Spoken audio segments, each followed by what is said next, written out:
നിനക്ക് കൂടുതൽ വശമുണ്ടോ പറ്റി. രഞ്ജിത്ത് സാർ ആദ്യം ഷാജി സാറിനെ കൺട്രോൾ ചെയ്തു. രഞ്ജിത്ത് സാർ പിന്നെ ജിതിനെയും കൺട്രോൾ ചെയ്തു. നിങ്ങൾ ആരെങ്കിലും ചിരി അയാൾ സാധാ ചിരിയല്ല, ആരും കാണാത്ത സമയത്താണ് ചിരി. കളി പെട്ടെന്ന് തീർക്കാനുള്ള ആവശ്യത്തിന്റെ ഇടയിൽ ജിതിൻ കയറി രഞ്ജിത്ത് സാറിനെ വെട്ടി. ഈ സമയത്ത് ഷാജി സാർ ജിതിനെ വെട്ടി. ജിതിൻ പോയിട്ട് രഞ്ജിത്ത് സാറിനെ പിന്നെയും വെട്ടി. ഈ ലൂപ്പ് കാരണം പരകായ നിയന്ത്രണം മാറി പരകായ പ്രവേശമായി.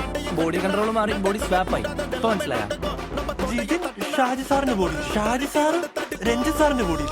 എന്റെ ഊഹ ശരിയാണെങ്കിൽ രഞ്ജിത്ത് സാർ ഇപ്പൊ കയറിയിരിക്കുന്നത് നിന്റെ ഒറിജിനൽ ബോഡിക്കകത്തോട്ട്.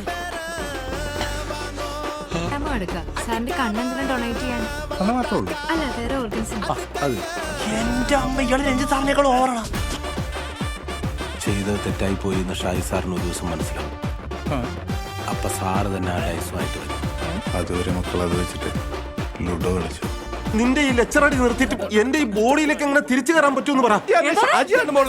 ഇതെല്ലാം സോൾവ് ചെയ്തോളാം. ഒരു കളി കളിച്ചാൽ തീരാവുന്ന പ്രശ്നം ഈ ബോർഡും തുടക്കണമല്ലോ. അല്ല, നിനക്ക് കയ്യില്ലേ? തിരിച്ചു തരൂ. നീ എന്തിനാണ് അവർക്ക് അതിൻ്റെ ഇടയിൽ കയറി വന്നോ? ഇവിടെ കറക്റ്റ് സാധനം കിട്ടിയാൽ കടത്താരത്തി പോയി കളിക്കണം. സത്യത്തിലെ അതിന് നിന്റെ തന്ത ഇവിടെ ഇരിക്കുന്ന കൊണ്ടുവച്ചേക്ക്.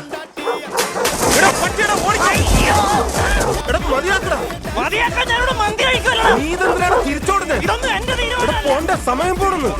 അല്ല വെയിറ്റ്, നമ്മൾ ഈ കളി കളിച്ച് നിർത്തി കഴിഞ്ഞാൽ എല്ലാം പഴയ പോലെ ഒന്നാണ് എനിക്ക് തോന്നണേ. സത്യമായിട്ടും ഷാജി സാർ എനിക്ക് ഡൈസ് തരുന്നു, നമ്മൾ കളി അവസാനിപ്പിക്കുന്നു.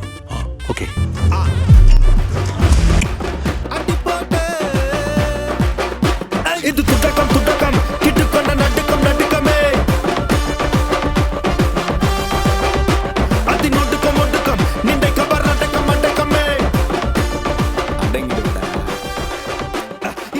ഇയാൾക്ക് മന്ത്ലി ഫോൾ ഉണ്ടോ? ഒരു പ്രത്യേക ടൈപ്പാണ് ആള്. Unlucky lad, so sad. ഇയാൾക്ക് ഇനി എപ്പോ ബോധം വരുമെന്നോ? സ്വബോധം ഇനി വീണ്ടെടുക്കാൻ പറ്റുമെന്ന് തന്നെ പറയാൻ പറ്റില്ല എന്നല്ലേ? കറക്റ്റ്. മെഡിസിൻ പിടിക്കണം. അല്ല, എക്സ്പീരിയൻസ് ഉണ്ട്.